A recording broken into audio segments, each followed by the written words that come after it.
আসসালামু আলাইকুম। সুন্দর একটা সেট ব্যাগ দেখাবো, যেটি কিনা হচ্ছে আমাদের ব্ল্যাক কালারের মধ্যে বল প্রিন্টের একটা ব্যাগ।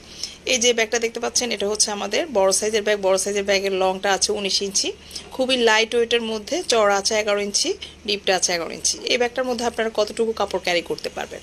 তো এটার মধ্যে আপনারা 14 থেকে 15টার মতো 3 পিস ক্যারি করতে পারবেন।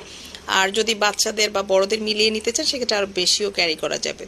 দেখেন কতটা লাইট ওয়েটের মধ্যে, হ্যান্ডেল কোয়ালিটি যথেষ্ট ভালো থাকবে। কাপড় ক্যারি করার পরে অনেকে হয়তো ভাবেন যে কাপড়ের ব্যাগ ছিঁড়ে যাবে, এই ধরনের কোনো সম্ভাবনাই নেই। আমি একটা ব্যাগের ডিটেলস দেখিয়ে দিব। আমাদের যে বড় সাইজের ব্যাগটা আছে, দেখেন এই ব্যাগগুলো ফোল্ড করা যায়। হ্যাঁ, তো কালোর মধ্যে গোল্ডেন কালারের সুন্দর একটা ব্যাগ। যারা হচ্ছে প্রিন্ট পছন্দ করেন না, ছোট ছোট বল প্রিন্টের কালো কালার, এই ব্যাগটা পছন্দের তালিকায় রাখতে পারেন।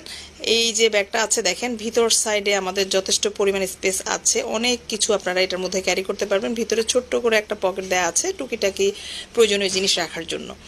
এই যে দেখেন, এটা এতটা লাইট ওয়েটের মধ্যে। এই ব্যাগটার মধ্যে আমাদের কাছে ফুল সেট ব্যাগ অ্যাভেলেবেল আছে, big size, medium size, small size, handbag সবগুলো আছে। এই যে খুবই স্ট্যান্ডার্ড একটা সাইজ হচ্ছে আমাদের মিডিয়াম সাইজ। মিডিয়াম সাইজের লংটা আছে 17 ইঞ্চি, চড়া আছে 10 ইঞ্চ, ডিপটা আছে 10 ইঞ্চ। এটার মধ্যে আপনারা 10 থেকে 12টার মতো 3 পিস নিতে পারবেন। যদি 3 পিস এবং বেবিদের কাপড় মিলিয়ে নিতে চান, সেক্ষেত্রে আরও বেশিও নিতে পারবেন। এরপরে হচ্ছে আমাদের স্মল সাইজটা, দেখেন এটা হচ্ছে আমাদের স্মল সাইজটা। এটার লংটা আছে 13 ইঞ্চি, চড়াটা আছে 9 ইঞ্চ, ডিপটা 9 ইঞ্চ আছে। হ্যান্ডব্যাগের হচ্ছে 10 ইঞ্চ এবং